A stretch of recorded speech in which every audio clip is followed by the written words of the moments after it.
আজকের গল্প দুই বন্ধুর সফলতা। যখন দুজনের মধ্যে কোনো বন্ধুত্ব ছিল না, তখন দুজনেই ক্রিকেট খেলতে প্রতিদিনই মাঠে আমরা যেতাম।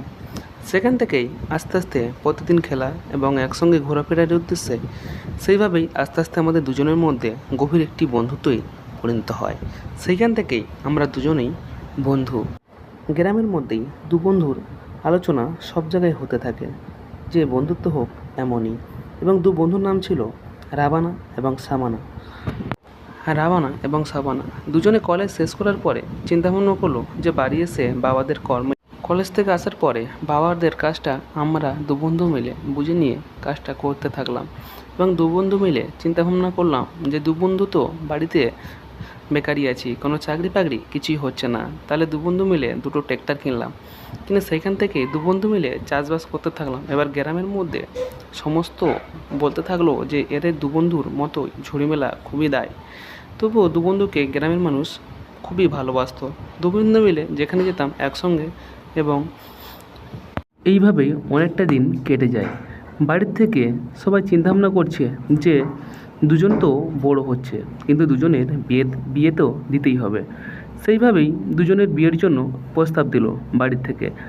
আমরা দু বন্ধু মিলে চিন্তাভাবনা করলাম যে লাইফে দু বন্ধু তো ভালোই আছি, কিন্তু যদি বিয়ে করি দু বন্ধুর মধ্যে সমস্যা তো আসতেই পারে। সেই জন্য দু বন্ধু মিলে আলোচনা করার পর কিছুদিন পরে ভাবলাম দুজনের জন্যই মেয়ে দেখা হয়ে গেল, এবং দুজনেরই বিয়ের ডেট ফাইনাল হলো, এবং একই সঙ্গে অনুষ্ঠান হবে একই জায়গায়। তো বন্ধুরাই মিলে কথা বলতে থাকলাম, দুজনেই একই সঙ্গেই বিয়ে করছি। বন্ধুকে বললাম যে বন্ধু, বিয়ের পরেও যেন দুজনের সম্পর্কটা অটুট থাকে, সেখানের মধ্যে যেন কোনো সমস্যা না হয়। বন্ধু বলল যে আমরা দুজন যদি ঠিকই থাকি তাহলে কোনো সমস্যা হবে না। আমি বললাম ঠিক আছে। কথা বলতে বলতে বিয়েটা ফাইনালি হয়েই গেল, এবং দুই বন্ধুর জীবন ভালোভাবেই কাটতে থাকলো। সেখানেই গ্রামের মানুষ বলতে থাকলো যে দুজন বিয়ের পরে এখনও কতটাই আপন।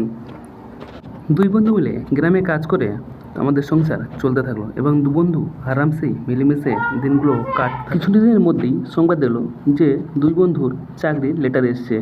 চাকরি লেটার পড়ে দেখি যে আমাদের দু বন্ধুর চাকরি হয়ে গেছে, এবং দুই বন্ধুর এটাই হচ্ছে সবথেকে খুশির খবর। দেশ ছেড়ে কোথাও যেতে হলো না বাইরে কাজে, দেশেই একটি চাকরি হলো, এবং দু বন্ধুর পরিবার খুবই সুখেই থাকলো। দুই বন্ধুই সাকসেস, এবং বন্ধুত্ব হিসাবে দুই বন্ধুর খুবই গর্ব। তাই আজকের থেকেই দু বন্ধুর সফলতা, এবং দুই বন্ধুই সফল। আজকের গল্পটি কেমন লাগলো কমেন্ট করে অবশ্যই জানাবে, এবং নতুন নতুন গল্প শুনতে মা ভাঙনা গল্প ইউটিউব চ্যানেলটি সাবস্ক্রাইব করুন, এবং বেল আইকনটি প্রেস করে সর্বদাই আমাদের সাথে থাকুন।